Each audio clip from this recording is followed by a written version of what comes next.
બગસરાના જૂના હળિયાદ ગામની મહિલાઓ હવે આત્મનિર્ભર બની છે તેના ઉત્તમ ઉદાહરણ પૂરા પાડ્યા છે.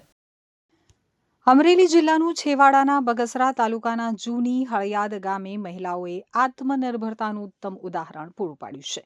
ગામની મહિલાઓ માત્ર ઘરકામ સુધી સીમિત ન રહી અને સ્વરોજગાર દ્વારા પોતાની ઓળખ ઊભી કરી રહી છે.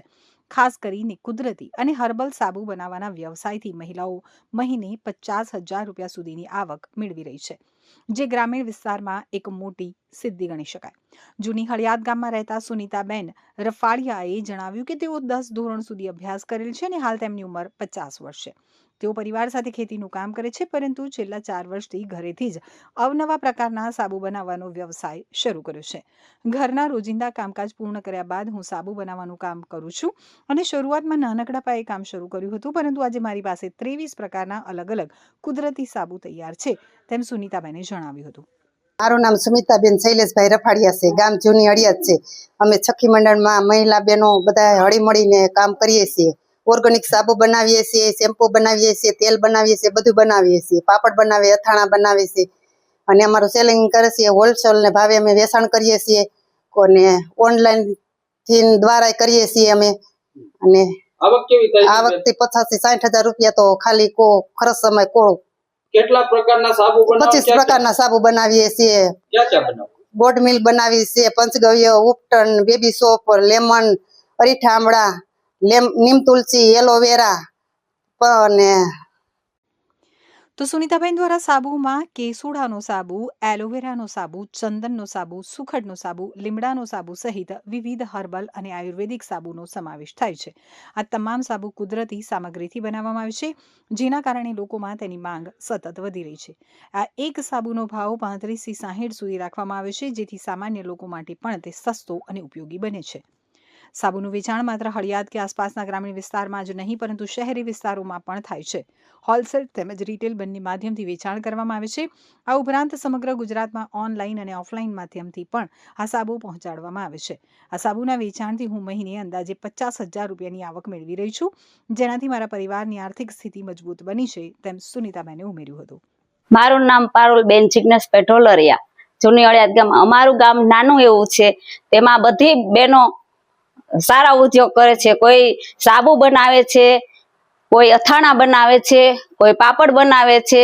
અમે 60 બહેનો છીએ મંડળના. એમાં બધી જુદા જુદા પ્રકારની પ્રવૃત્તિ બધી બહેનો કરે છે. અને અમારા ગામમાં એ સંસ્થા તરફથી અમને મેડિકલ સાધન પણ મળ્યા છે. એ સાધનનો અમે આજુબાજુના ગામડામાં બધે અમે આપીએ છીએ, સેવા કરીએ છીએ અને ડિપોઝિટ લઈને 2 રૂપિયા ભાડું તરીકે અમે બધા ઉપયોગ કરીએ છીએ. 14 પ્રકારના સાધન આવ્યા છે અને 66 એવા બધા નાના મોટા સાધન, અમારે 66 સાધન છે. અમારે ગામની અંદર કેવા કેવા પ્રકારની કામગીરી કરે છે બેનો? કોઈ પાપડ બનાવે, કોઈ અથાણા બનાવે, કોઈ શેમ્પુ બનાવે અને કોઈ ગાયના આપણી ગોબરમાંથી બધી બનાવે, પ્રોડક્ટ બધી બનાવે છે.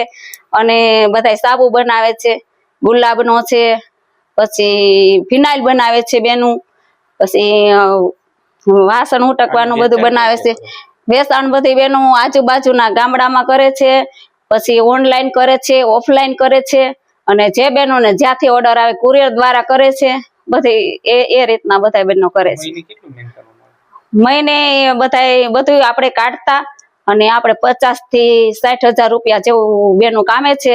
અને બહેનોનું ગૌરવ બહુ વધ્યું છે અમારા ગામમાં. અને અમારે બધો જસ થાય છે અમારે દેવસનભાઈને અને આ વિશ્વ માનવ સેવા કલ્યાણ દ્વારા અને અમારા બહેનોને. તો જૂની હળિયાદ ગામમાં 50થી વધુ મહિલાઓએ એક સખી મંડળ ચલાવી રહી છે. આ સખી મંડળ દ્વારા મહિલાઓ અલગ અલગ વસ્તુઓ અને પ્રોડક્ટ્સ તૈયાર કરે છે, જેમ કે સાબુ, ઘરેલું ઉપયોગની વસ્તુઓ, ખાદ્ય પદાર્થો અને હસ્તકલા ઉત્પાદનો. આ તમામ વસ્તુઓનું વેચાણ કરી અને મહિલાઓ સારી એવી આવક મેળવી રહી છે. તો પારુલબેન ઢોલરિયાએ જણાવ્યું હતું કે ગામની મહિલાઓ હવે આત્મનિર્ભર બની છે. દરેક મહિલા અંદાજે 30,000 થી 70,000 રૂપિયાની આવક મહિને મેળવી રહી છે. આ સફળતાના કારણે ગામમાં મહિલાઓનું નામ, માન, સન્માન કરવામાં આવી રહ્યું છે અને સમાજમાં તેમની નવી ઓળખ તેમજ પ્રતિષ્ઠા મળી છે. અન્ય મહિલાઓ માટે પણ તેઓ પ્રેરણારૂપ બન્યા છે. તો જૂની હળિયાદ ગામની મહિલાઓએ સાબિત કરી બતાવ્યું છે કે યોગ્ય માર્ગદર્શન, મહેનત અને આત્મવિશ્વાસથી ગ્રામીણ વિસ્તારમાં પણ સફળ ઉદ્યોગ ઊભો કરી શકાય છે. મહિલાઓની આ આત્મનિર્ભરતા માત્ર તેમની આવક વધારતી નથી, પરંતુ સમગ્ર ગામના વિકાસમાં પણ મહત્વપૂર્ણ ભૂમિકા જોવા મળે છે. મારું નામ છે કવિતાબેન ડામોર. હું બગસરામાં રહું છું અને વિશ્વ વાત્સલ્ય માનવ સેવા ટ્રસ્ટ બગસરામાં હું 20 વર્ષથી કામ કરું છું. અને અમારી જે સંસ્થા છે એ બહેનોને અને બાળકોને ખેડૂતો સાથે કામ કરે છે 20 ગામોમાં. અને ખાસ કરીને અમે બહેનોને અલગ અલગ RCT હોય કે KVK જુનાગઢ હોય કે અમરેલી હોય કે બાગાયતી વિભાગ હોય કે અલગ અલગ વિભાગો દ્વારા અમારી બહેનોને અમે અલગ અલગ તાલીમ અપાઈએ ગામડે ગામડે ત્યાં લાવીએ. અને ત્યાં બહેનોને અલગ અલગ પાપડની હોય, સાબુની હોય, અથાણા, પાપડ કે અત્યારે આમળાની સિઝનો આમળાની કેન્ડી હોય, આ બધી અલગ અલગ તાલીમ અપાય. અને બહેનોને તાલીમ લીધા પછી માર્કેટિંગ કઈ રીતે કરવું અને પેકિંગ કઈ રીતે કરવું અને બહાર સુધી રાજ્ય, તાલુકા લેવલ, જિલ્લા લેવલ અને રાજ્ય લેવલ સુધી બહેનોને અમે એમને મોકલીએ. મેળા બધા હોય એમાં બહેનોને મોકલીએ, જેથી બેન પોતે બહાર નીકળતી થાય અને પોતે અહીંયા એનું માર્કેટિંગ કરે. અને અત્યારે એક બેન અમે જોઈએ તો મહિનામાં 20,000 થી લઈને 60-70,000 સુધી પોતે કમાય છે. અને એમના ઘરમાં એનું બેનનું માન બહુ વધ્યું છે.